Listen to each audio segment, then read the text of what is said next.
Raise hand ka, raise hand. Signalan mo. Hello, magandang araw po sa inyo lahat mga kawerpa. Welcome to Marinay's Powerhouse Team Review and Training Center. My name is Engineer Reggie Marinay. Welcome everyone to our day 15 of our REE and RME mentoring. No? REE means Registered Electrical Engineer and RME means Registered Master Electrician. So this is a mentoring program wherein we guide students, no, to pass the licensure exam or the board examination, even the college exam. So this is also useful to our students, no? Not only to Filipino students, but all the students around the globe, no? Whether you are an American, you are European, African, Asian, no? So we are conducting this for free, no? We are inviting all of you to join with our Zoom class, no? So that you will have the opportunity to ask some questions, no? So before we start, I have to apologize to our non-Filipino viewers or audience or students. I'm not I'm not that fluent in speaking the English language, so we have to apologize. No, I am a Filipino, no? So we are just trying our best to reach out all the electrical students around the world. Okay, so maybe not now, maybe someday in the near future that you'll be seeing our video on YouTube, on my YouTube channel. So we are glad to serve you. Okay, so let us start now. Okay. So this is a question from Prince, no? Is he connected, partner? Is he connected? Konektado si Prince. Hello, Prince. Hello, Prince. Magandang hapon po. 50-50 yung tanong tsaka yung ano, yung mukha niya. Pwede, kaya mo? 50-50. Parang pagkakatipon lang. 50-50. Hello, Prince. You are connected? Yes po, Kuya Reg. Good afternoon. Hello. Good evening. Hindi masyado marinig.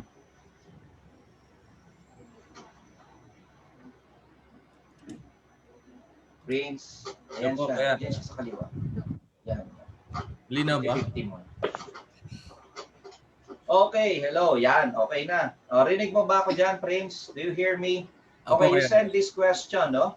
So, I will read this question. Start mo na. Ikaw mag-clue sa akin.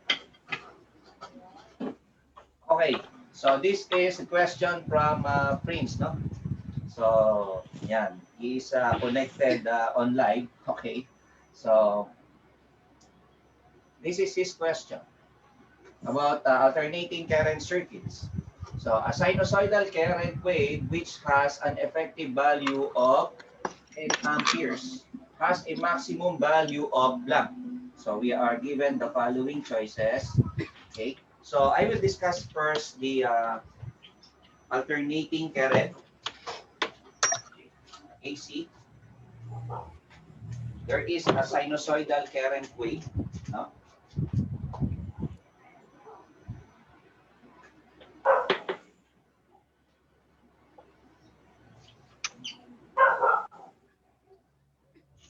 So let's say this is a sine wave. Wala tayong ilaw. Ano ilaw?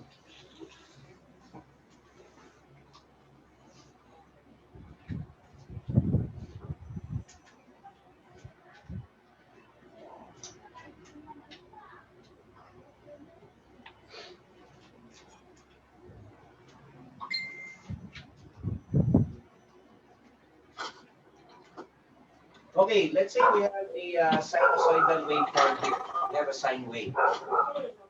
So for a sine wave, so this is the positive and negative of the cycle. No? So this is a cycle. So you have a positive half cycle, then we have the negative half cycle.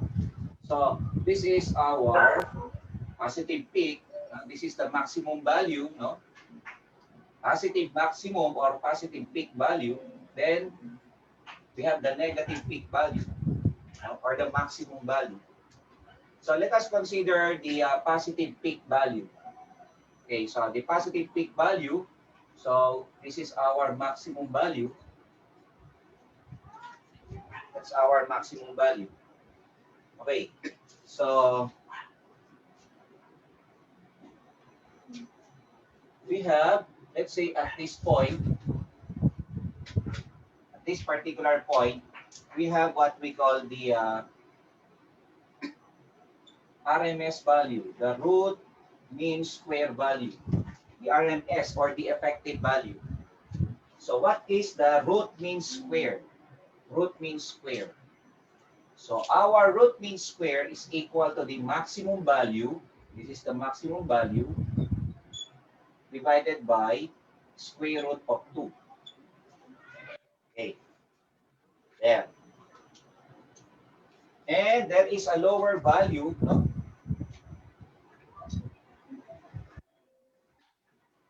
This is what we call the average value. The lower value is what we call the average value.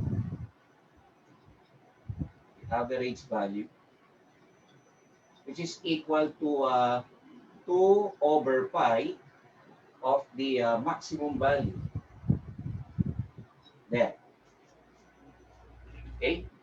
So again, so we have here our root mean square, or this is actually the effective value. Root mean square.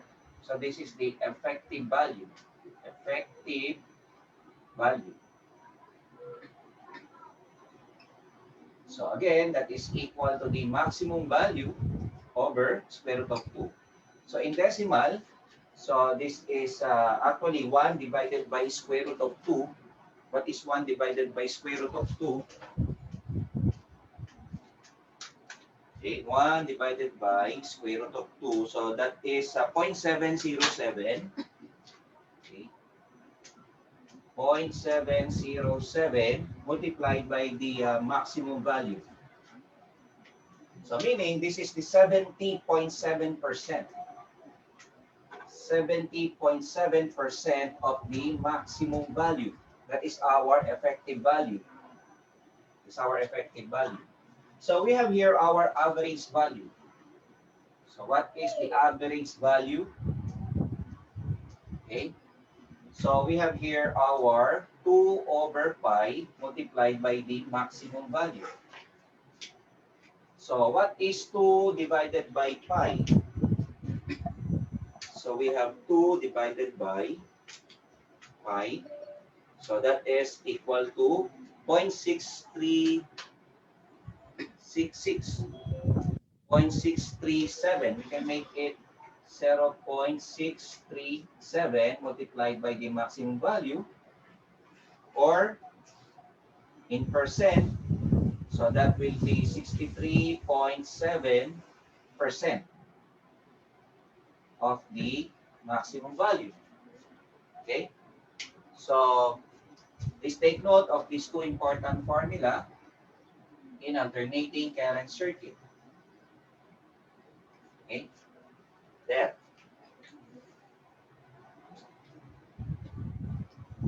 So, the problem here, no? Let's go back to your question. So, a sinusoidal current wave which has an effective value. So, effective value. Effective value is equal to 10. So, the question is the maximum value. So, we'll be using this formula, the RMS. Okay, I will substitute the effective value of 10 amperes. So I will put here 10. Okay, so that is equal to the maximum value. We can use directly this maximum value over square root of 2. So we'll be having here the maximum value that is equal to square root of 2 multiplied by 10. So just cross multiply this here. Okay. So our answer here will be this value, C. So that is square root of 2 Then you have to multiply it by 10. So the answer would be 14.14. 14.14 amperes. So that is our maximum value. Maximum value is 14.14. So please, my answer to your question is letter A. Okay? That is the answer, letter A. Okay, I'll give you additional info. Okay, let's go here. Sir, let's say I have a multi-tester. So I set my multi-tester in volts, AC volts, ACV. Okay. So I measure the power or the voltage in the outlet. It registers, let's say, 235 volts. Okay.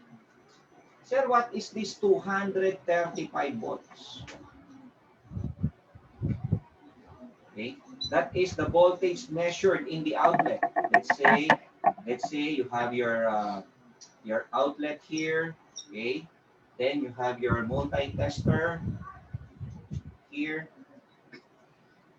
sets in VAC. So we put the two test lead here, and it registers 235 volts. Sir, what is this 235 volts? Is that the RMS, the effective value, the average value, or the maximum value? That is a question. That is a practical question, quite a practical question. What is being measured by our voltmeter? Okay. So, remember, if you have your 235 volts being measured by your AC voltmeter, so it is our RMS value. That is our RMS value. The root mean square. Again, RMS is equal to the root mean square. Or simply, that is the effective value, otherwise known as the effective value. The 235, or let's say you measure 220 volts, you measure 240 volts. So that is the effective value. That is effective value. Okay?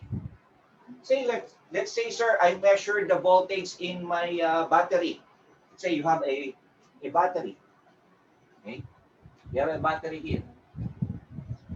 This is the positive, negative.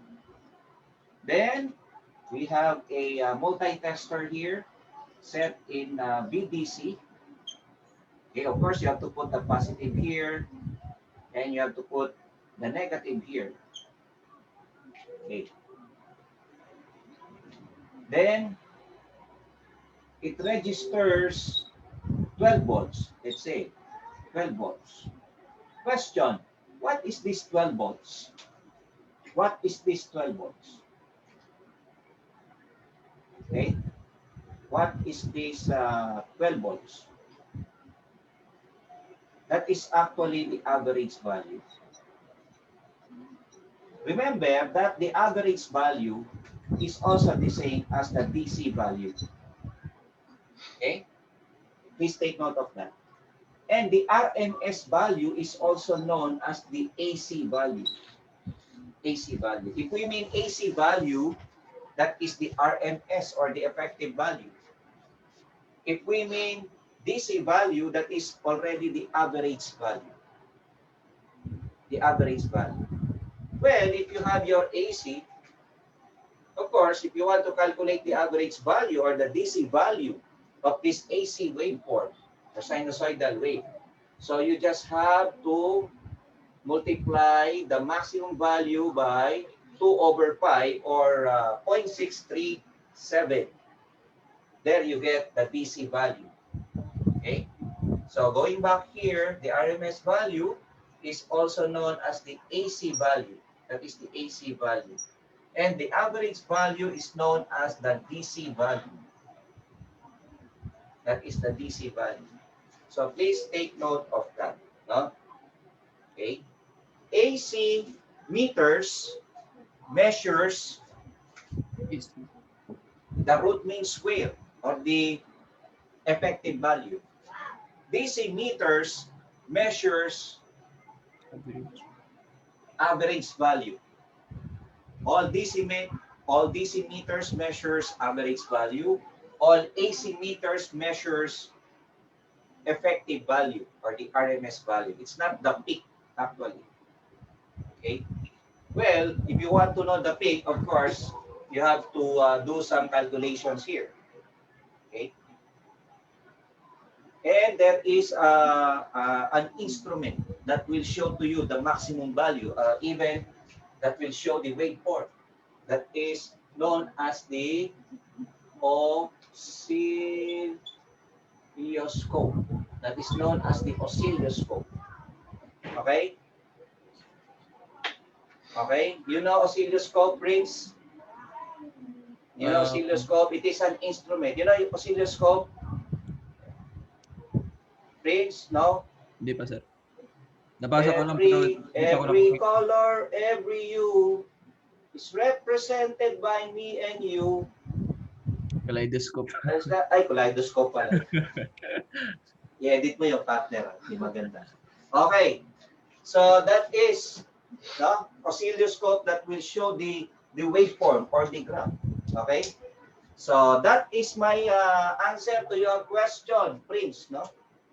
So is that clear with you now? Did you get my answer? Yes, sir. Yes, sir. Thank you po. Okay. So okay. Thank you. Thank you.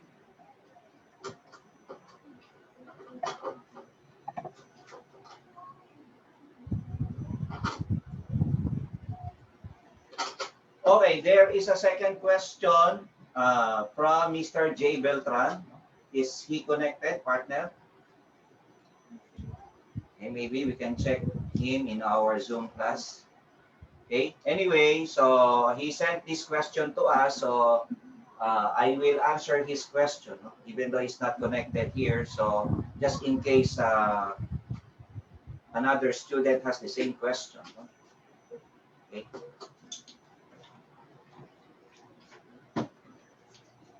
So, okay, this is the question from Mr. J. Beltran. A coil has 6,000 turns of wire and a resistance of 380 ohms. The coil is rewound with the same quantity or weight of wire, but has 12,000 turns. How many ohms will the new coil have? Okay, so I will show this with you. Okay, I will have a little derivation here. This is a topic about the volume resistivity. This is a volume resistivity. Let us consider a cable or a wire.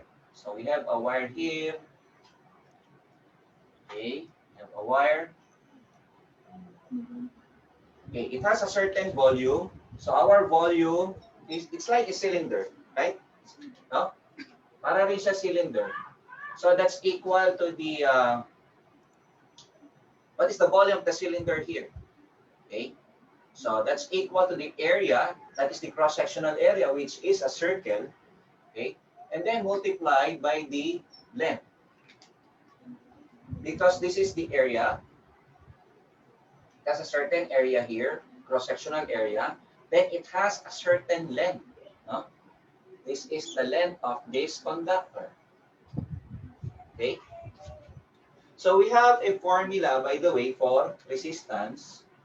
Our resistance is equal to rho, that is a Greek alphabet rho. No? Okay? When you see that, that is rho, that is RHO, Greek alphabet rho. Then we have here the length over the area. So we have this basic formula, right, for the resistance. Now, so R is equal to rho L over the area. Okay, so let us have this. From this formula, Let us get the equation for the area. What is our area here? Our area will be our volume over the length. So let us substitute area to this equation. So we have here R is equal to rho. So we have here our L. Then what about the area? The area is V over L. V over L. Okay? So actually, this has L over 1, right? I remember my high school teacher, so she called this as the extremes over the means. Okay, so let us simplify this. So we have our R that is equal to rho. What is the extreme? L times L, so that is L squared. And then 1 times V is simply V. So we'll come up with another formula here. Okay. We may call this as formula number 2. Let's have this formula number 1. This is formula number 2. Then what about, let's get now the L. What is the equation for L in this formula? So our L will be equal to V over the area. Okay. So V over the area. So let us substitute L here in this equation, to our original equation here. So we have here our R that is equal to rho. Then what about the L? Our L is V over A. V over A, then over A. So we can put here as 1 so that we can have here a extremes, an extremes here, the extremities, no, dulo, no, or the outer divided by the inner. This is the extremes over the means. So we'll come up with, so this is rho, so V times 1, simply V, then A times A, so that will be our A squared. So we'll come up with this third equation. So we have equation number 3. So these are the 3 important equations in the volume resistivity. Let us solve this problem. Let us apply our formula to this problem.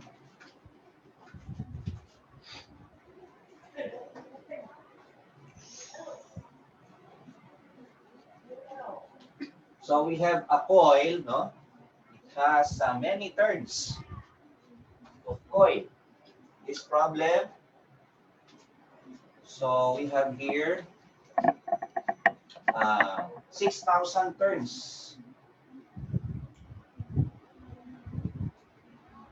Okay, so it has 6,000 turns.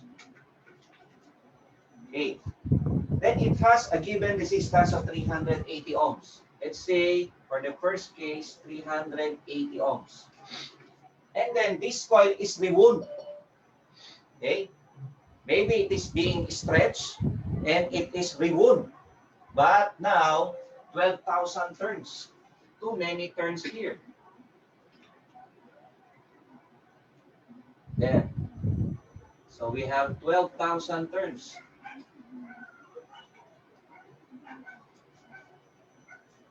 How many ohms will the new coil have?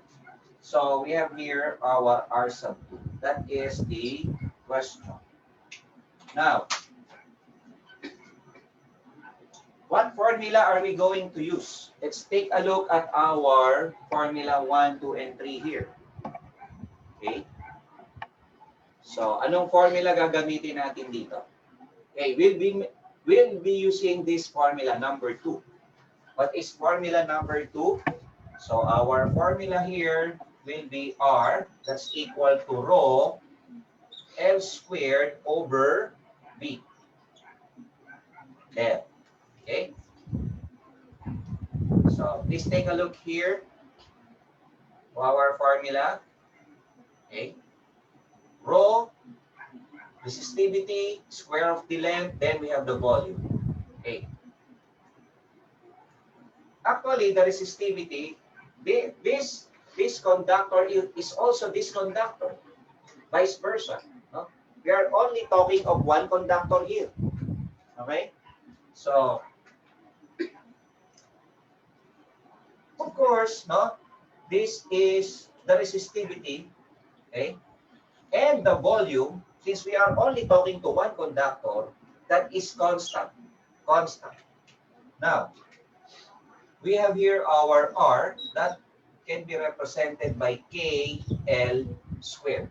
Okay?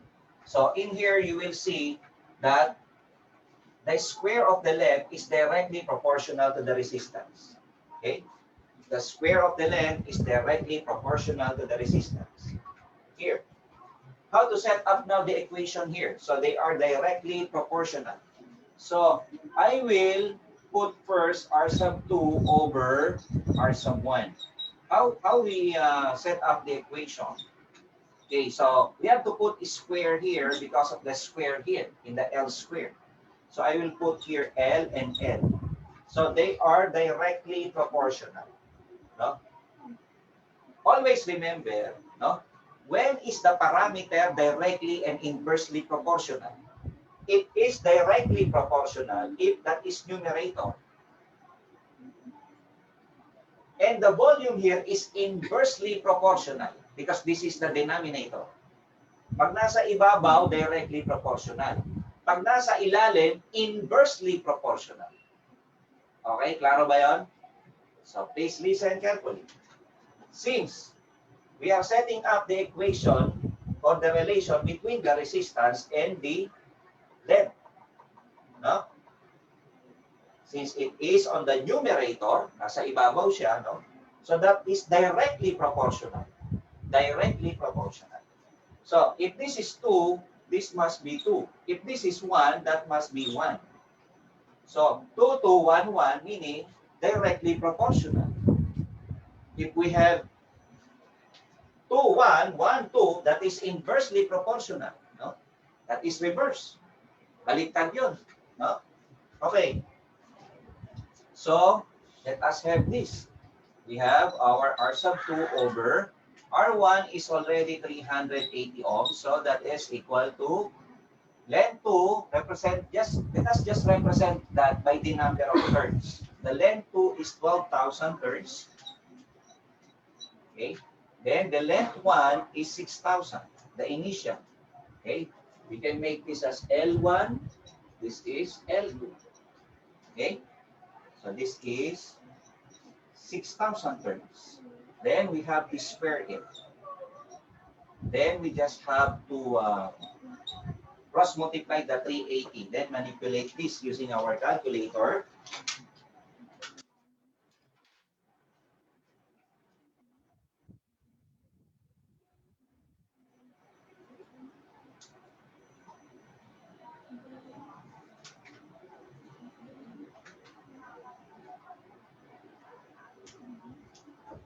Okay, our answer is 1520. Okay, that is 1,520 ohms. So this is my answer to Mr. J. Beltran. So the answer would be, let's take a look here. 1520 is letter A. There you are. Okay? Letter A. Then there is another question. Again, from Mr. J. Beltran.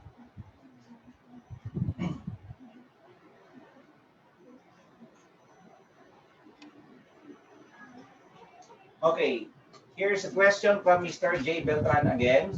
So we have here a copper wire whose diameter is 0.162 inch has a resistance of 0.4 ohm. If the wire is drawn through a series of dies until its diameter is reduced to 0.032 inch, what is the resistance of the lengthened conductor? Assume that the resistivity remains unchanged. Okay, that's another question.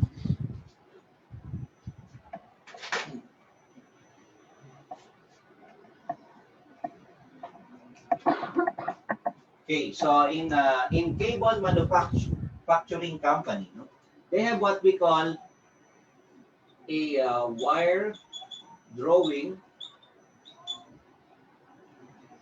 machine. All cable manufacturer has a wire drawing machine. Let me explain to you the basic principle of this machine. This is the side view of this machine.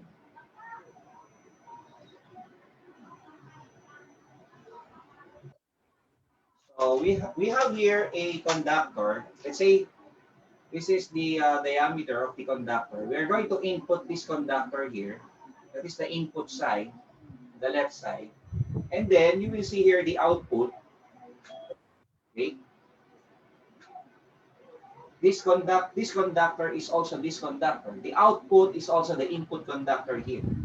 What will happen is the diameter will decrease, but its length will increase. Okay? That will happen. All cable manufacturing company has this. Okay? So let's go now to the given. A copper wire whose diameter. So we are given here a copper wire has a diameter of, let's say that is our first diameter. Or initial condition, 0.162 inch. Okay? It has a resistance of 0.4 ohm. Okay? Okay, so the wire is drawn through a series of dies. Okay, so this is the the drawing process. Okay, until its diameter. So let's say this is already D sub 2. Okay, so that is the D sub 2 diameter is reduced to 0.032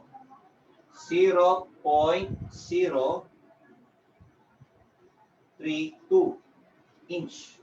So this is the diameter of the lengthened conductor. Okay. So this is longer compared to this input conductor. Okay. So the formula that we are going to use is this formula number 3. R is equal to rho V over A squared. A squared. Okay. Rho V over A squared. So please take note of this. Okay.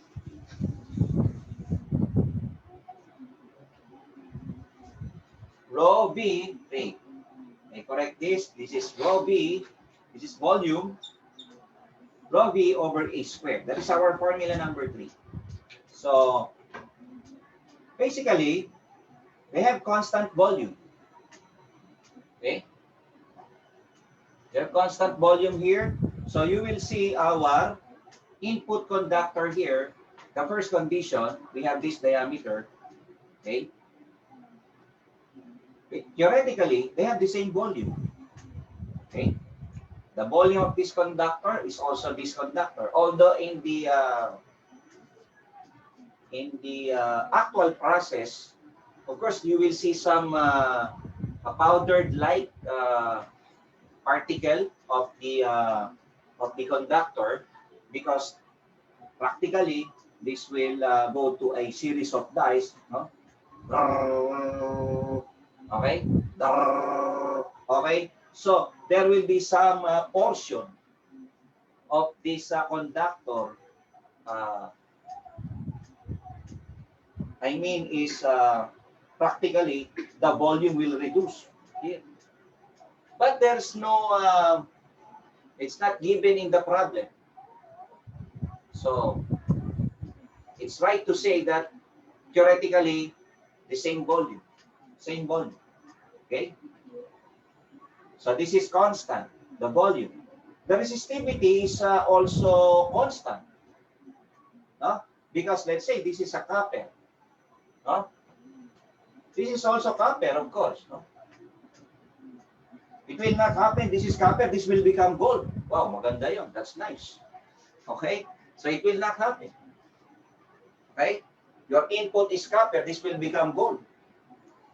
And remember, there is a basketball sportscaster turning garbage into gold. That's nice. Right? When you get the hustle on the ball, okay, then you pass it to your teammate, then he slam it, okay, he dunked the ball, so that is turning the garbage into gold, okay? So there are some scramble happening there, see? Okay, then you pass it to your teammate and he dunks the ball, okay?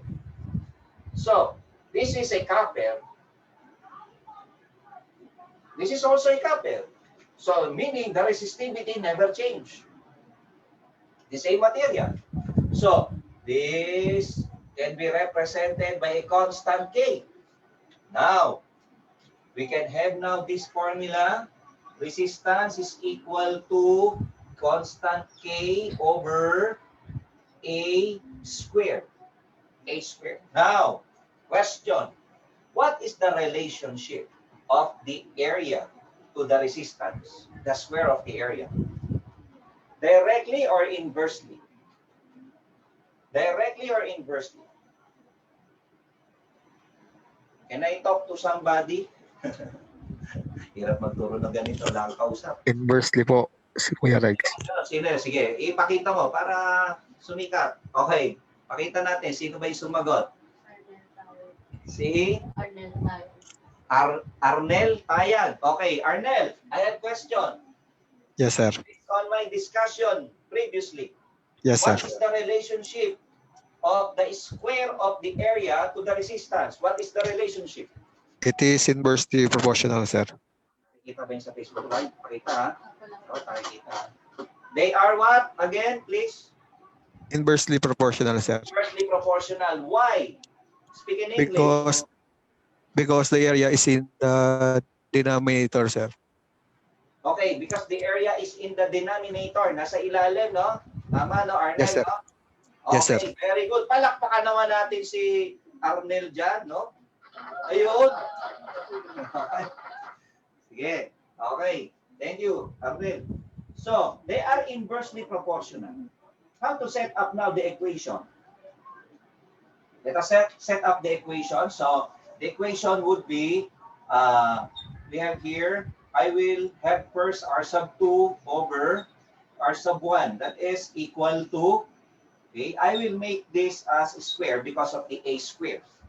And then I will go back, let's go back to Arnel. How to set up this equation? If this is A, this is also A. What number I will use here? I'm going to put here. What number? If this is 2, what number is this? If they are inversely proportional. 1, sir. A1. Okay, very good. Okay, if this is 2, this is 1. If this is 1, this is? 2. This is 2. A2, sir. Okay. So, very good, no? Palakpakan naman dyan, mga kawerta. Okay. Sige, so, inversely proportional, no? This is 2, 1. This is 1, 2. Okay, now, but the only given here are the diameter, not the area. Okay, no problem. So, let us simplify. So, we have here R sub 2 over R sub 1. That is equal to, what is area 1? This is pi over 4 d sub 1 squared. Isn't it that the area is pi over 4 d squared? Okay, so we have here pi over 4 d sub 2 squared. But don't forget, there is still square here. Okay? Now, the pi over 4 will cancel out here. Okay? That will cancel out.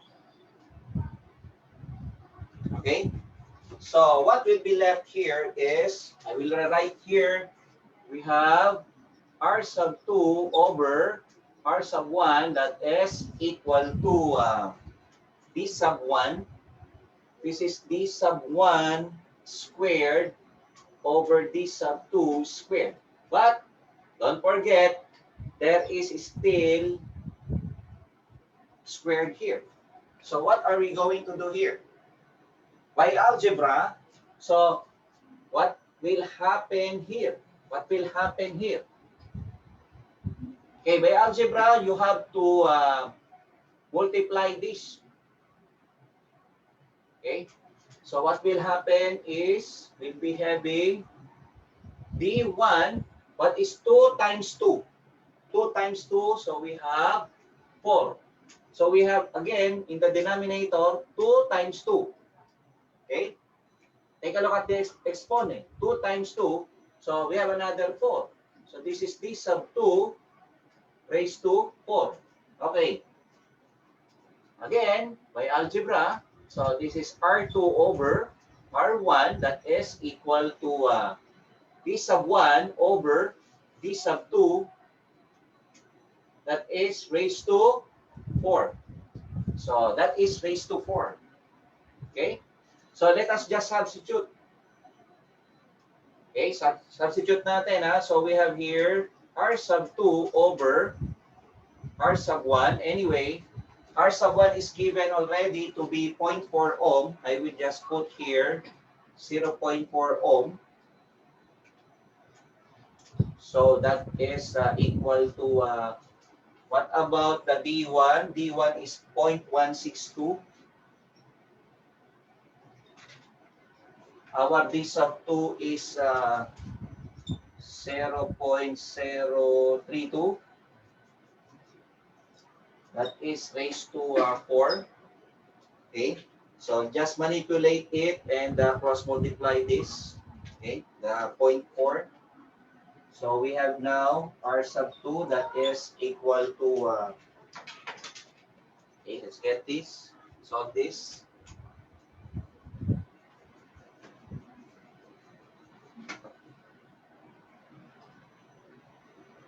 .162, that is over 0.032.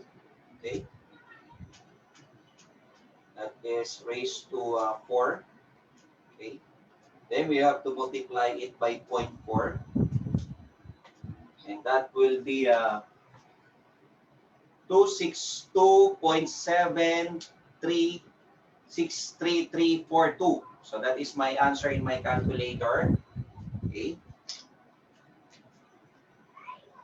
262.736 ohm. Okay, or approximately it is 263 ohms. And that will be our final answer.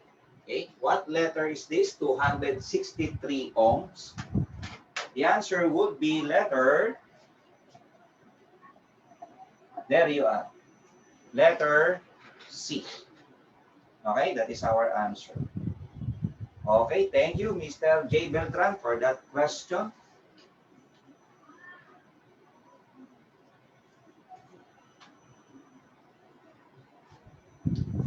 Okay, we have another question. No? So I just got this question from the Pinoy Electrician and Electrical Engineers Group. No? It's a Facebook group. So given by Mr. Ben Sardovia. Ben Sardovia. Okay. So, okay, mga kakuryente, no? Tawag niya kakuryente, no? Tayo ka-power, ka-wire pa, no? Okay. Sabi niya, mga kakuryente, pwede tanong, ano pwede, ano, para barok tayo dito ah.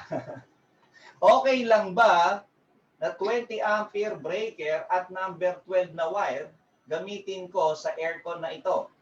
Okay, in English, okay, to our non-Filipino viewers, okay, may I ask, what can I do is it okay to use 20 ampere circuit breaker and number 12 wire for this aircon? So if we are to take a look at this aircon, we are given here an air conditioner. It has an ampere rating of 4.85. The wattage is 1,110 watts. So So it is simply single phase to 30 volts, no? To 30 volts, single phase. This is a single phase. 60 hertz, okay? So let us have the most important rating here, okay? Of course, we are given single phase to 30 volts. So the ampere, we have 4.85 ampere. So the horsepower is not given in this problem, but anyway, the given here is the ampere is it is 4.85 amperes. Air conditioner is considered to be a motor load in electrical. Okay, that is considered to be a motor load. So if you have a motor load, especially if you have a larger motor, let's say that is 1 horsepower or above, no? Quite a large motor, say.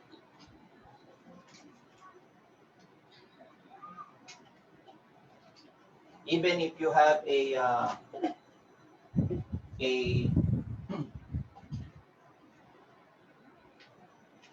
fractional horsepower motor, okay, it's better to have an individual branch circuit. Individual branch circuit. What do I mean individual branch circuit? You have to consider individual branch circuit, meaning you have a circuit breaker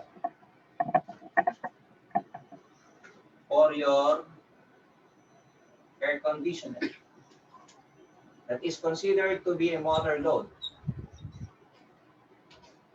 Considered to be a motor load. This question is the 20 ampere circuit breaker is enough? And number 12, so he has 20 ampere. He has 20 ampere circuit breaker. And he has number 12. Number 12 wire, that is actually the AWG. AWG. The American wire gauge. That is actually equivalent, 3.5 is 3.5 square millimeter. Equivalent. The number 12 is 3.5 square millimeter. Okay, then what is the ampacity of this 3.5? More or less, that is more than 20 ampere. So we don't have the 3.5 is well, we don't have a wire table here. We can take a look at the Philippine Electrical Code, or in the national, even in National Electrical Code. No, we can make use of that, the wire table. Okay, that you will see. Well, actually, usually the number 12 wire is being partnered with the 20 ampere circuit breaker. Okay, so okay, we have a 3.5 square millimeter. It's not specified in his question. Is that THHN, THW, TW? So there's no specs like that. No, it's not specified in his question. Okay, but more or less the sorry, we don't have the table here. No, but more or less that is can be 20, 25, or 30, more or less the amperage, the ampacity of the number 12. It depends on the insulation type. It depends. Hindi natin na ilagay, no? Hindi natin na isama pala. Anyway, so we have this. You are only given a very low ampere, which is 4.85 ampere.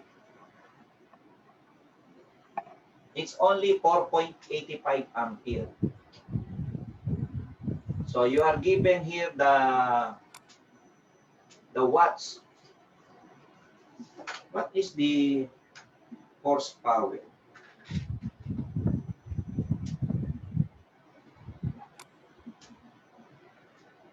I think his horsepower is 1.5 horsepower. Sir, where did you get that? I saw here the specification of this Midea air conditioner.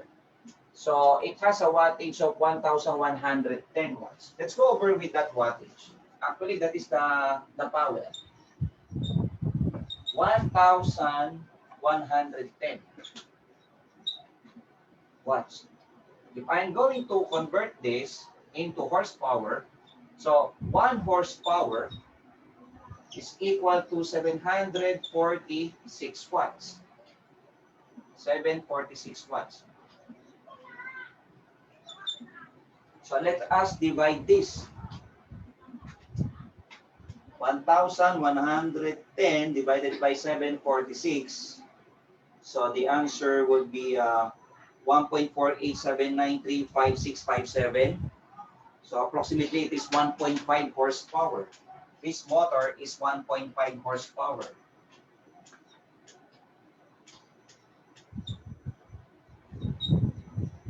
.5 horsepower motor. Okay. Let me tell you this. If we are talking of the standard, let us consider the standard. Here in our country, in the Philippines, we're considering the Philippine Electrical Code. Well, it has a counterpart internationally, which is the National Electrical Code of US. And it is being used in many countries. The National Electrical Code. We have a 1.5 horsepower motor here, more or less, for this air conditioner. 1.5 horsepower, actually, that is the power output. That is the power output, meaning, if we have here, this is the power, there is a power output. That is the 1.5 horsepower. What do I mean? If we say 1.5 horsepower motor, a 100 kVA transformer, a 300 kVA generator, we are referring to the output, not to input. Okay? Please take note of that. It means that is the output. Okay? If not specified, meaning it is the full load output. That is the full load. Or the nameplate. Or the normal. Or rated. Or rating. They mean all the same. So we have here the 1.5 horsepower. Question. What do we mean by this 1.5 horsepower if we have to consider the Philippine Electrical Code? Okay. I have here the table, the ampere table, okay, of the Philippine Electrical Code. I think it's also the same as the National Electrical Code. If we are given a 1.5 horsepower, it's just like a multiplication table. We have 1.5 horsepower here. Then we have a 230 volts here, 230 volts here. So what do we have here? Okay. You will see here that there is a 10 ampere here. 10 ampere. This is from the PEC table. Okay, 230 volts, 1.5. That is 10 ampere. It is because the code is safe, of course. That's the purpose of any code. Safety. Okay? That is the main purpose of any code. Mechanical code, structural code, plumbing code. Safety is the #1 purpose of any code. You have 10 ampere. So meaning, from the table, if you have a 1.5 horsepower at 230 volts,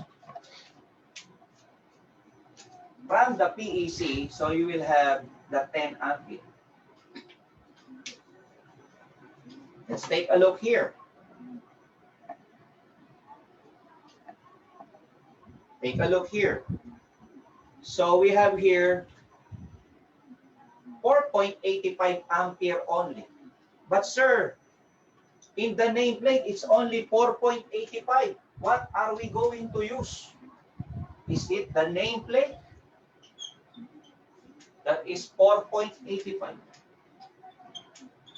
ampere. Is it the nameplate or the full load ampere indicated in the Philippine Electrical Code? What are we going to use? I will not teach you. Let the code teach you or teach us. We should have a basis. We should have a basis. Anak, pakikuha mo nga yung malaking libro sa ilalim. Dandahan. I just remembered something from the Philippine Electrical Code. Sayang, di natin na-scan, ano? Anyway, ano natin. Anyway, I have a detailed discussion about the Philippine Electrical Code this coming Sunday, a live discussion on the wiring design examples. Okay? That is for free. You may attend that for free. This coming Sunday, we have our 3-in-1. It's like coffee. Okay? We have a free RE RME review. We have the special topic or the webinar, free webinar. And then we have another mentoring this coming Sunday. That is 8:30 to 1 p.m. No? I'm inviting everyone to attend. Okay. From this, no, I'm sorry, it's quite hard to for you to see this, no. But I will just put the page where you can find it, so you can see for yourself. Pwede nyo tignan, no, mga kawerpa. No? Meron kayo nito, pwede po ninyong tignan. That is actually, I will also discuss this in the near future. Okay, I will have a very detailed discussion on the wiring design example of the PEC. Okay, so from page 1052. Okay.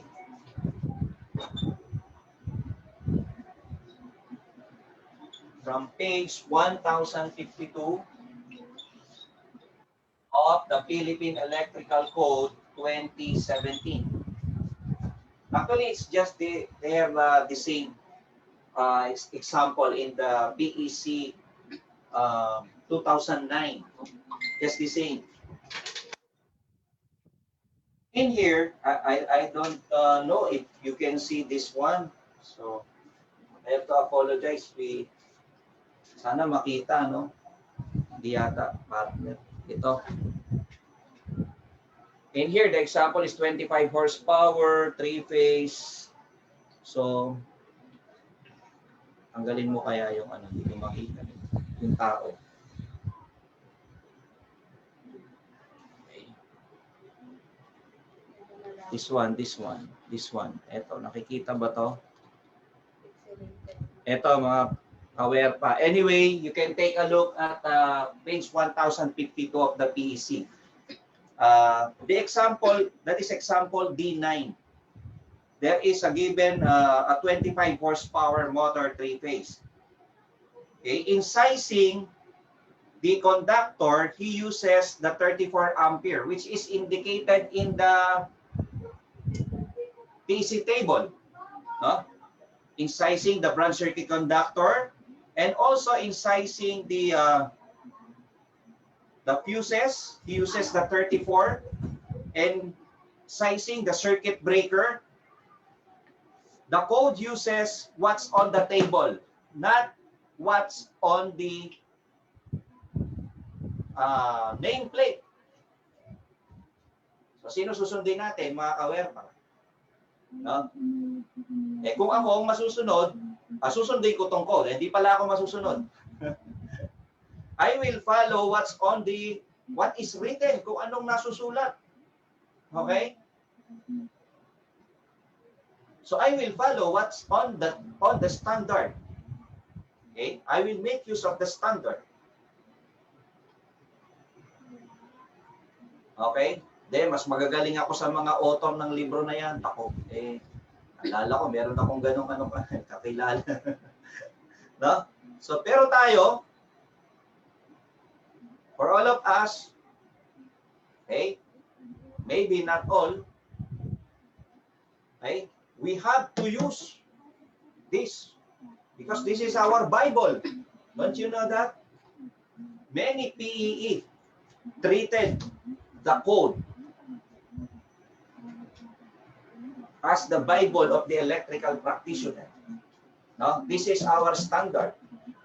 Just like the civil engineer, they have the structural code. The mechanical, the PSNE code. And my second profession as a master plumber, we have a plumbing code. Okay? Let's make use of the standard. Okay? But sir, when can we use the nameplate? There is also a provision here. Oh. Basa. Makikita mo dito. No? That is using the motor and branch circuit overload protection. When sizing the overload relay, you can make use. You will see here that he uses the 31.6, which is the nameplate rating. How I wish na nailagay natin, nalimutan. We apologize. But you can verify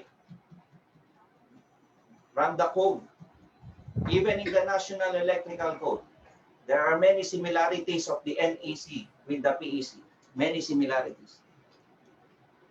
So, when sizing wire and protection, we use the full load ampere, what is indicated on the PEC table. In sizing the overload relay, we better consider the nameplate. There, no? Because that is very sensitive. No? We can make use of that. I have a detailed discussion about the motor installation.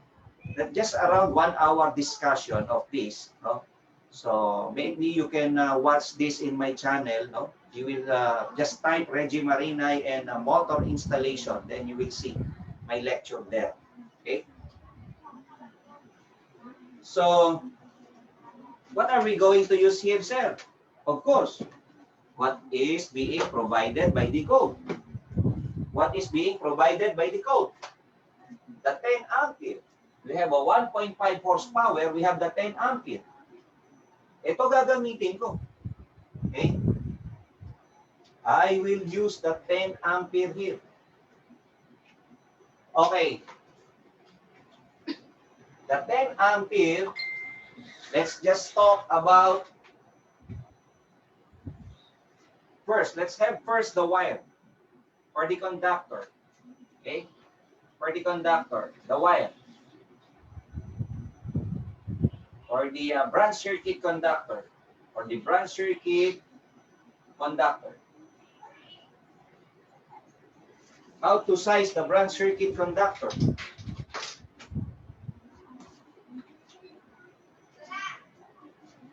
Branch circuit conductor, so we have the based from the code, that is 1.25 times the full load ampere, which is 10. So we'll be having here 12.5. That will be the minimum ampacity of the wire, the 12.5. Okay. Well, number 12 is large enough, okay, to cover that. It depends on the insulation. It can have 20, 25. I think it can also have 30 ampere ampacity. Depends on the insulation type. Well, this is just 12.5. No? Number 12 is enough, the 3.5 for this. So, therefore, it is checked. Okay? The number 12, the 3.5. what about the 20 ampere? What about the 20 ampere? Is that enough for this air conditioner? Is that enough? Let's go now with for the circuit breaker. For the circuit breaker. Okay. In the code, it says, usually the circuit breaker multiplier is 2.5 times 10, so that is 25 ampere. So the 25 ampere falls between the two circuit breaker sizes. We can have 20 ampere trip circuit breaker, just like what is given there. And then the next size is already 30 ampere trip.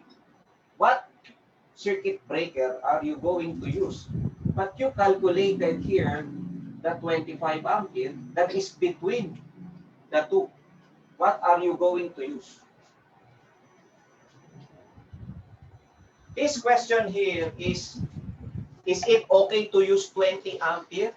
It says here, is it okay to use 20 ampere? What is the answer? For me, is it okay? For me, it's yes. No, sir, our professor teaches us your calculated value. Then if you are to get the ampere trip of the circuit breaker, always go to the higher value. Higher value. Higher.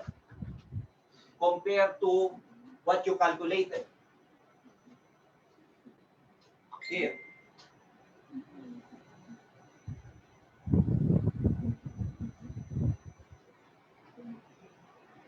Yes, sir.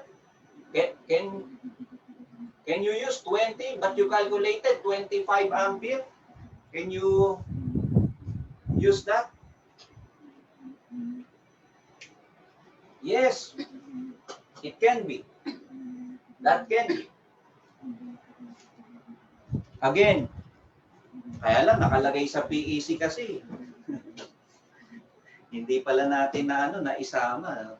Wala sa isip ko, sana pala nailagay natin. So, that is found on page, you can see this, in page, again, 1052, you can see that, and 1053. Okay? From page 1052 to 1053 of the PEC 2017. You will see here that there is a calculated, let's say for page 1052, the calculated value is 102. You will see that they uses here 100 ampere trip. It is indicated in the code. Again, there is 101, they use 100, which is lower value in page 1053. And another one for the circuit breaker. Their calculated value in page 1053 is 131, but they uses 125. They use a lower value. Okay? So dito, mapapansin natin, pwedeng gumamit ng mas mababang value. Mas mababang value. Kasi ang tanong naman, is it okay? That is the question. Can you use a lower value? The answer is yes. The answer is yes. Practically, it's yes. I don't know how they will accept this in the licensure exam. Because the question here is this is a practical question. Maybe it's not reviewing for the board examination.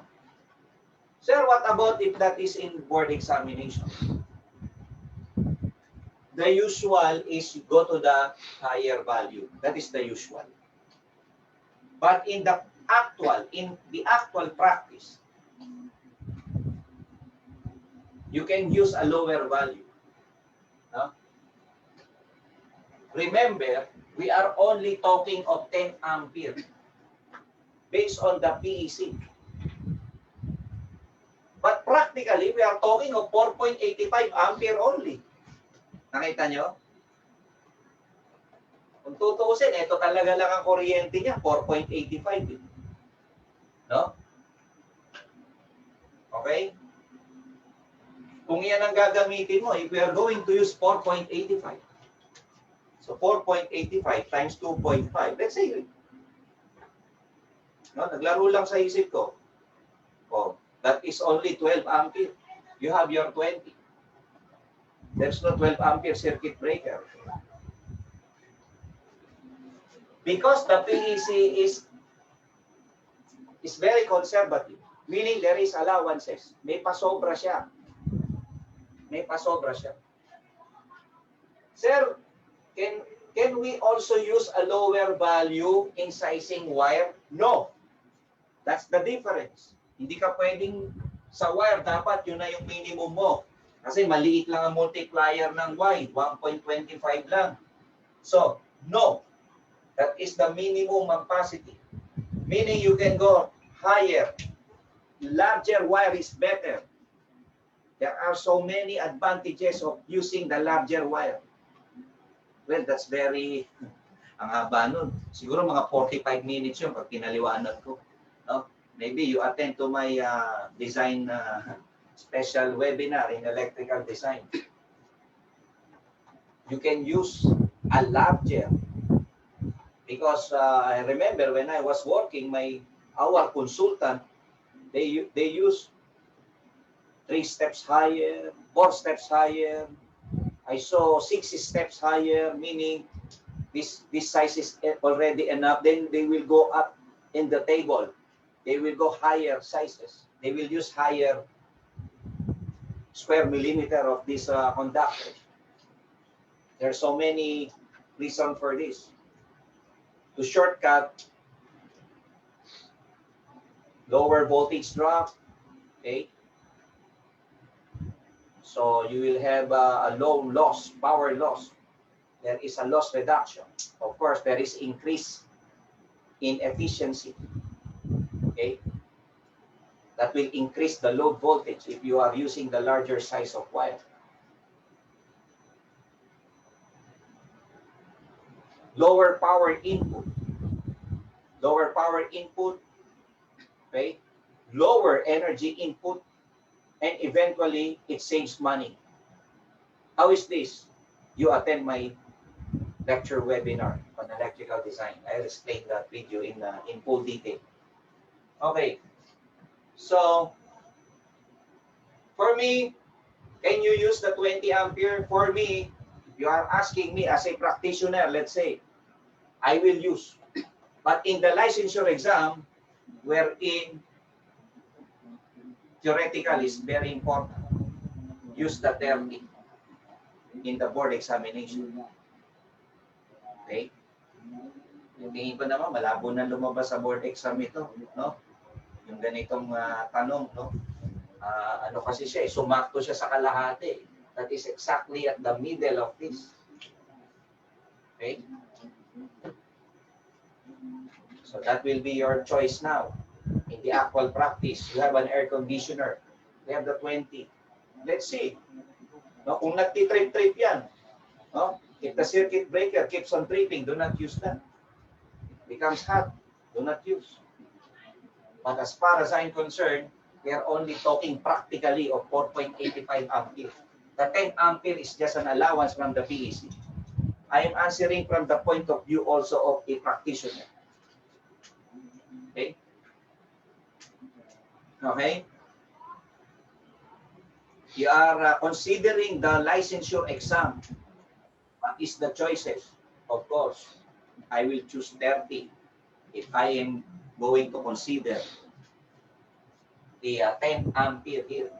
Well, in the licensure exam, no, they will given the ampere because the table is not given. You will be dependent on the ampere being given by the examiner. Then you can direct calculate na. Okay? So, there you have to make a choice. But the usual when sizing a circuit breaker, many professors also use go to the higher, a little higher than the calculated value. Okay? What do I mean? A little higher here is the 30 ampere. Do not go with 40 ampere. 40 ampere. Let's say you are having an actual, practical installation of this air conditioner. Sir, there is not available in the electrical supply, in the hardware. 30 ampere is not available. Our supplier said that the only available circuit breaker is 20 and 40. 30 is not available in the market right now. But we have to test this air conditioner. Because tomorrow, on the next day, there will be a testing and commissioning.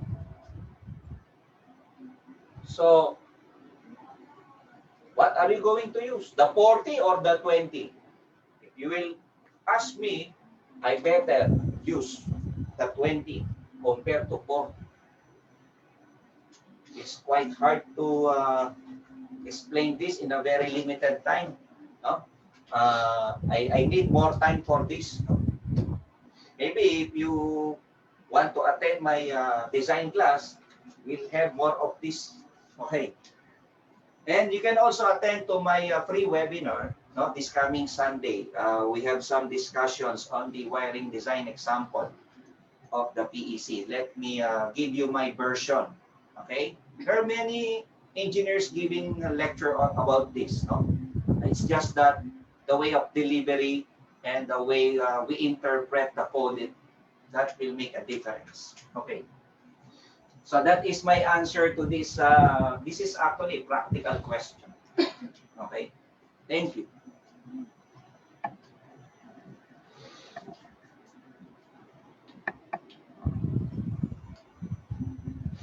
Okay, there is another question.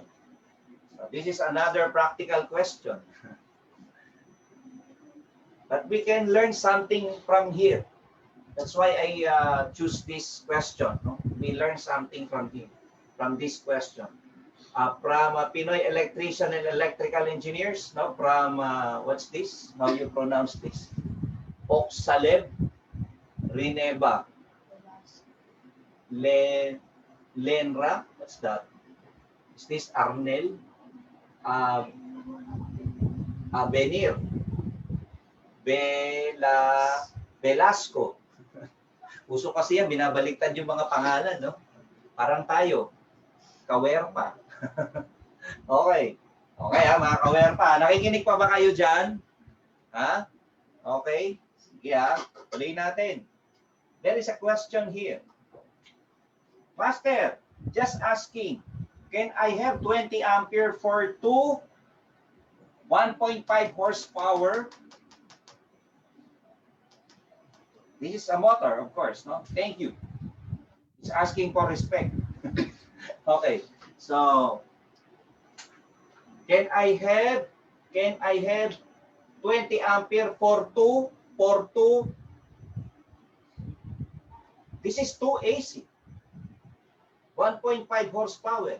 This is a follow-up question to our what we have discussed. What do you think is the answer here? In Tagalog, okay, mga master, tanong ko lang po, pwede na po ba yung 20 ampere sa dalawang AC? Yung dalawang air conditioner, no? Na tig 1.5 horsepower. Ano sagot? Hindi pwede. That is the answer. Yun nga lang isang installation, no? Take a look. Only for one installation. Namili pa tayo, namangka pa tayo sa dalawang ilog. Okay? That cannot be used. Lalo na gawin mo dalawang 1.5. Let's go back. Basahin natin. Basa. Mga master, tanong ko lang po, pwede na po ba yung 20 ampere sa dalawang AC? Biro mo isang 20 ampere, dalawang AC. That's wrong. No? Natig 1.5 horsepower. Salamat po. Eh, ano hindi pwede? 1.5. Okay, I will discuss here. He's saying he has two motors or air conditioner that represented by a motor. Motor 1, this is motor 2. You have 1.5 horsepower. 1.5 horsepower. Again, from the Philippine Electrical Code, what is the ampacity of 1.5? Okay, let's consider 230 volts. Okay. This is 10 ampere from the Philippine Electrical Code. 10 ampere also. But your ampere here is just 20 ampere. That's too small. Let me size this for you, Mr. Arnel, okay, of the Pinoy Electrician. If you are listening, this I'll give this for you, okay, for free, okay. So,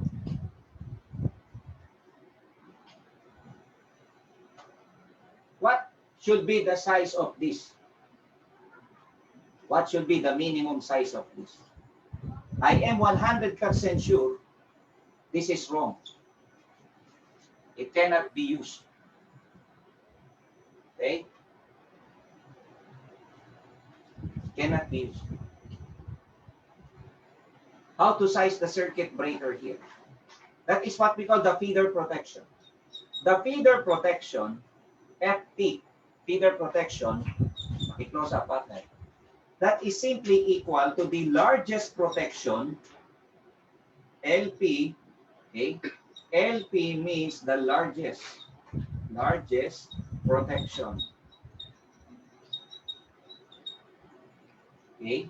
Largest protection plus the summation of the other full load ampere of the motor. So this is the basic formula in sizing the feeder circuit breaker. But the largest protection is this. The largest protection is equal to the 2.5 of the larger ampere. But for this case, there is no larger ampere. Well, you can choose, let's say, for motor 1 times 10. Okay. So this is how much? 2.5 times 10, that is 25. No? 25, that is 25 ampere. Okay, I teach you before, you can make use of the 20 ampere. Okay, that is, let's say, 20 ampere. Therefore, use 20 ampere. Trip circuit breaker can be used. Okay. Well, many professors will use 30 ampere trip. I'll show you the two point of view here. The feeder protection, let's say using the 20 ampere trip for each motor. We are going to use the 20 ampere. Let's say using the 20 ampere trip circuit breaker. If we use the 20 ampere, what is the size of the feeder protection? The feeder protection, it will be 20 plus 10. So the answer is 30 ampere trip. So that is one size because we use the 20 ampere trip for a single motor. Of course, there is a circuit breaker here. The two motor will have an individual circuit breaker. Remember, if it is an air conditioner, let's say you have your panel board here, this is the main, then there are branches here, then this is a circuit breaker. This circuit breaker is the feeder breaker here. That is a feeder breaker. Then you will have your individual circuit breaker here for your air conditioner. Okay, AC means air conditioner in the given. Okay, then you have this symbol, right? A circle with a triangle inside, a shaded triangle. So there are two air conditioner here. You will see there is an individual circuit breaker and branch circuit conductor here, but they have a feeder. This is a feeder conductor. This is the feeder breaker.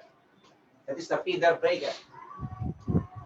If we use the 30 ampere here, using the 30 ampere tree,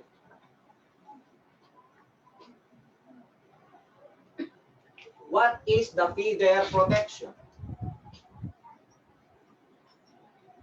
We use 30 plus 10, so we will use 40 ampere tree. Actually, guys, this is not a licensure exam question, no? But you will learn something from here. It can be used in the licensure exam. Maybe this is not a, what do I call this? A copy paste, no? Hindi naman yung ganun na ganun, but you will learn something that can also be used in the licensure exam. Just like this formula, of course. So, more or less, the circuit breaker, the minimum, shall we say, is this, or minimum. We can have this, the 30 ampere. Well, we can have the 30 as the minimum. Then the maximum is the 40. Although in the code, it says if you are sizing the protection, that is already the maximum. No? If you are sizing the wire, that is already the minimum. So, 30 ampere can be, you can use 30 ampere or 40 ampere here. Use 30 or 40 ampere trip here. Just like here in the panel board here, you will put your 30 or 40 ampere here in the panel board, 30 to 40. Because this is an individual, there is a circuit breaker here. Let's say this is a split type aircon or a window type, whatever. So that should be the installation based on the Philippine Electrical Code. Even in the National Electrical Code, they have the same idea here. Okay? So that is my answer to this question. Okay? So for this question, I want to add something so that you will learn something today. What about, sir, the feeder wire or the feeder conductor? Let's go over here. The feeder conductor is equal to the summation of the full load amperes plus 25% of the largest motor. Largest motor. How is this, sir? Let's have the full load ampere. 20 plus 20, 10 plus 10. So we have 10 plus 10 plus 25%, 0.25. Okay, largest motor. Just put here 10 because they're just the same. So what will be the minimum ampacity of the feeder wire here? So how much is this? This is the minimum size of wire.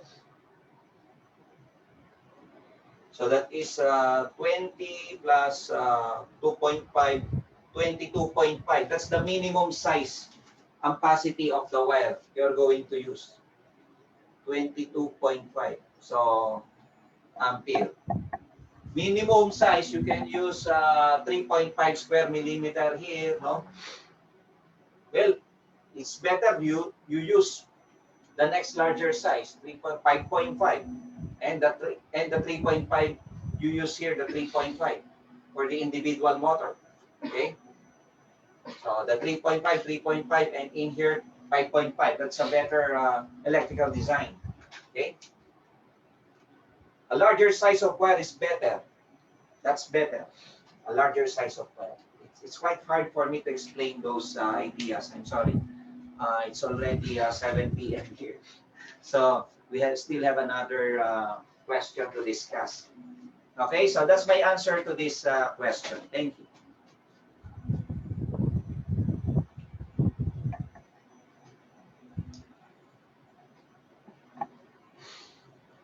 Okay, there is a last question here. Again, this was taken from the electrical installation maintenance group here in our country, in the Philippines. No?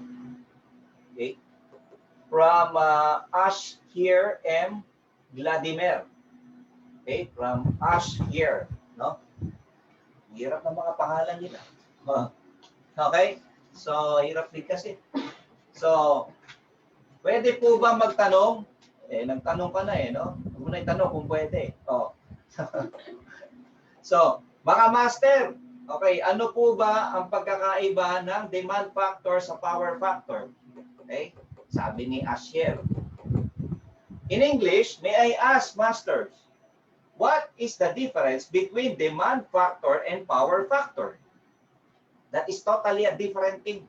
Okay, I will shortcut this with you.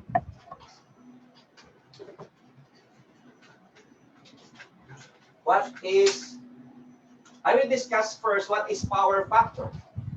What is power factor?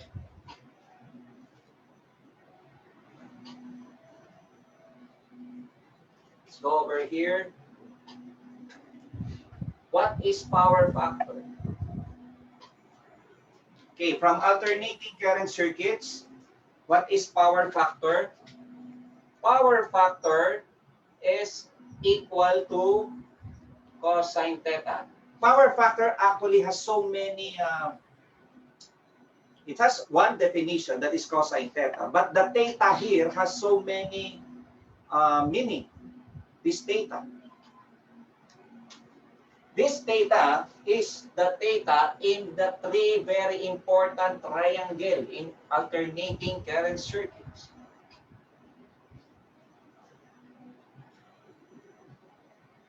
Okay, we have the impedance triangle. So this is our Z, resistance R, and reactance X. This is the theta. In power triangle, we have the apparent power, the real power. Okay, then we have the reactive power. Then we have another theta. And then there is another triangle in alternating current circuit. That is the admittance triangle. This is the admittance, which is the opposite of impedance. Okay? So this is the conductance and this is the susceptance. Remember, our Y here is 1 over Z. Our G here is 1 over R. Our beta here is 1 over X. There is a theta here, no? Here, this is the theta. That is all 90 degrees. Don't you know that all this theta has the same angle? They are not different. If this is 30 degrees, this should also be 30 and 30. Galit kaya ito, sir? Hindi naman. That is what you call emphasis. I have to emphasize these things with you guys. The impedance angle, the apparent power angle, and the admittance angle are all the same. Get the cosine, that's the power factor. That's the power factor. Then there is another consideration about the power factor. Let's go here. Let's say you have your voltage waveform. And you have your current waveform here.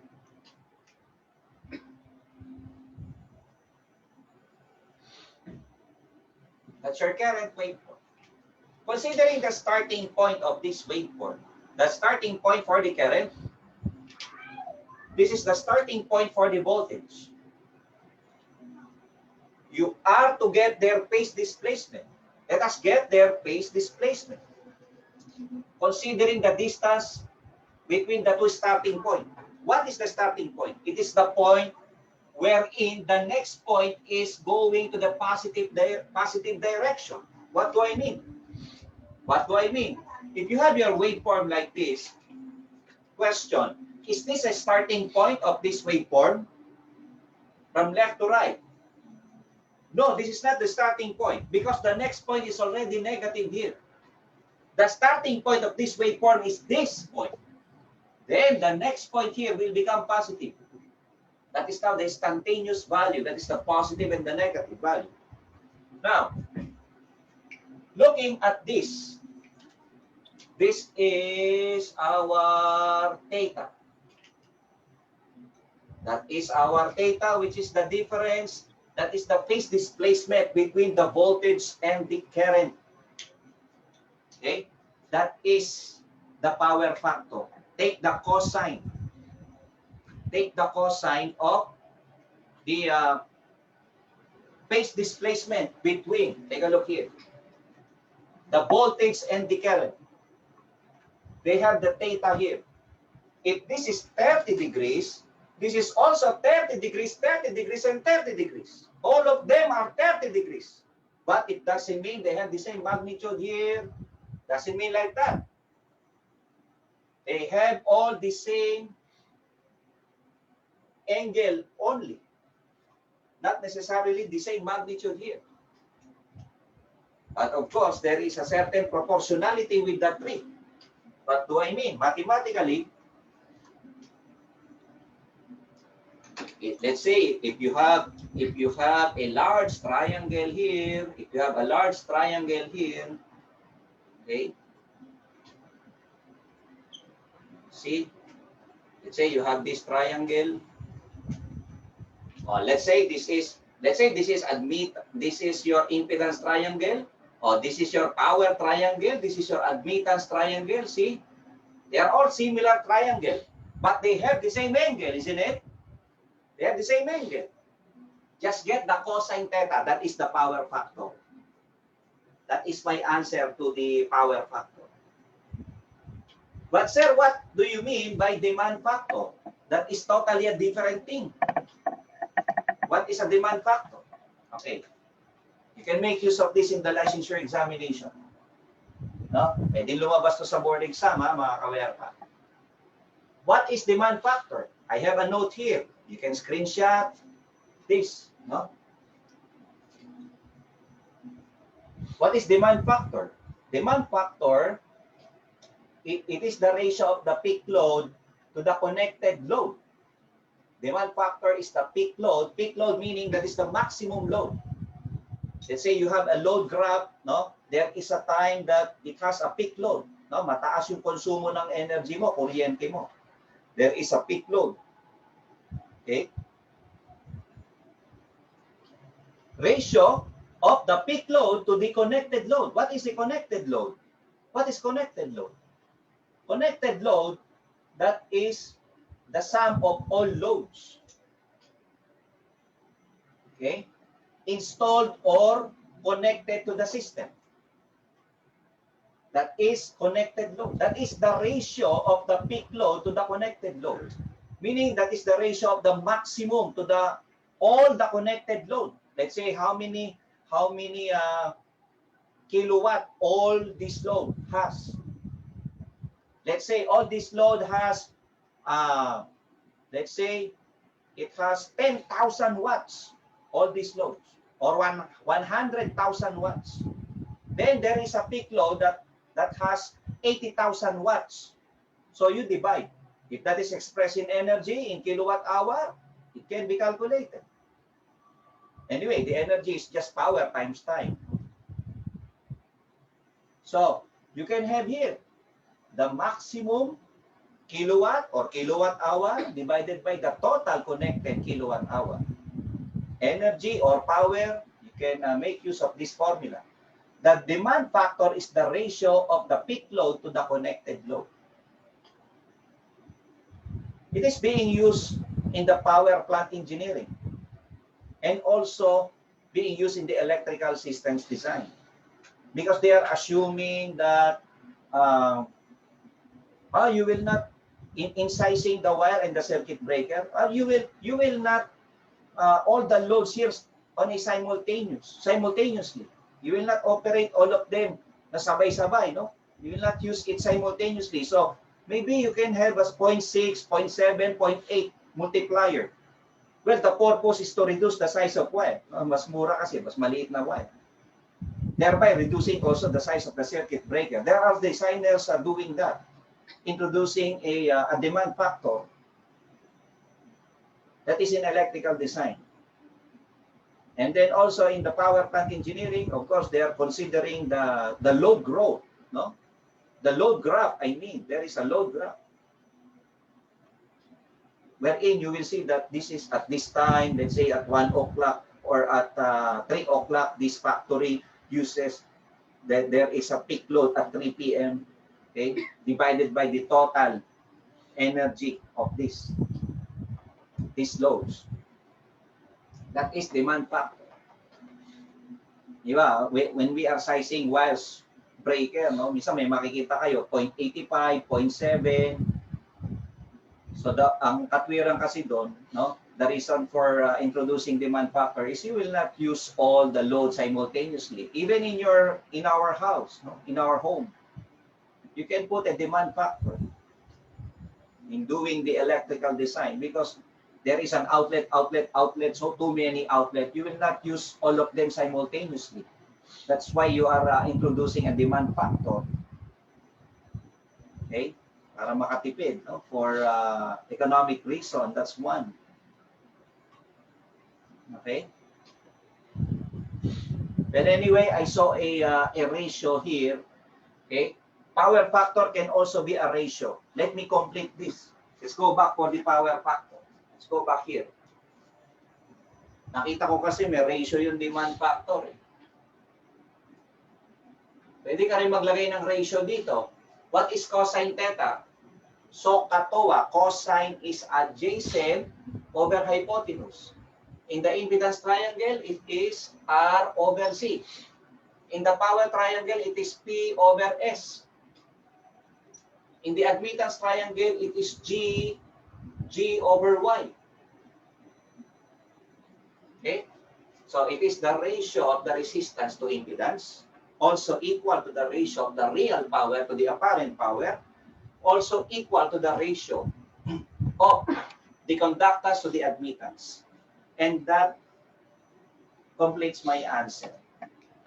Thank you for this question. Okay. Okay. So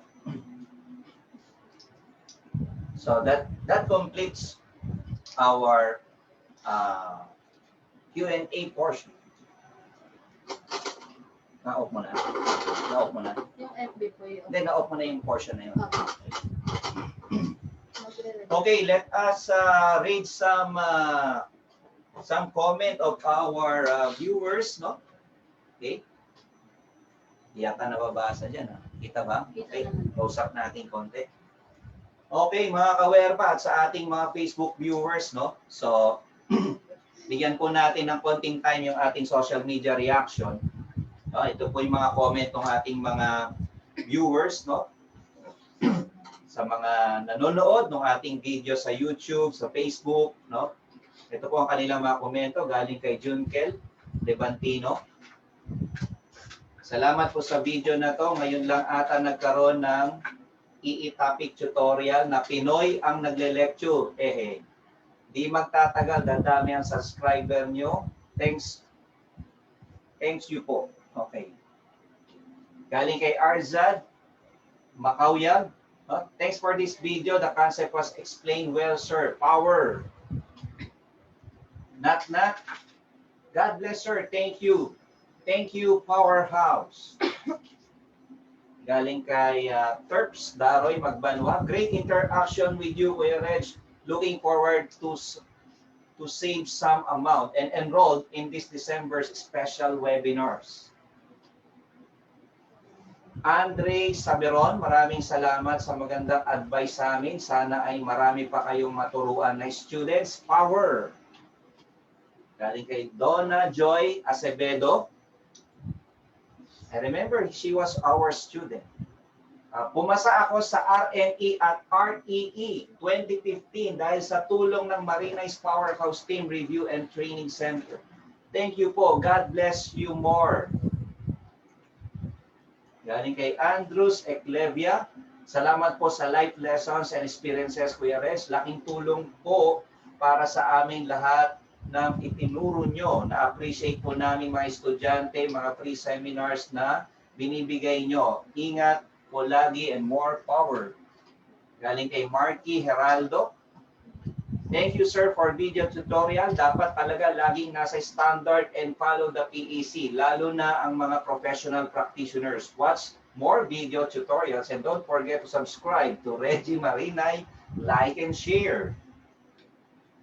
Galing kay Ivan Edades, very informative discussion by MPHT. Thank you for the free webinars. Galing kay Shania Pansiles. Super informative, sir. Ang dami ko pong natutunan. Sa susunod po ulit. Okay, so that is our lesson for today. So thank you. Maraming salamat po sa ating mga nanood sa ating Facebook Live. Thank you very much. God bless you all and thanks be to God. Thank you.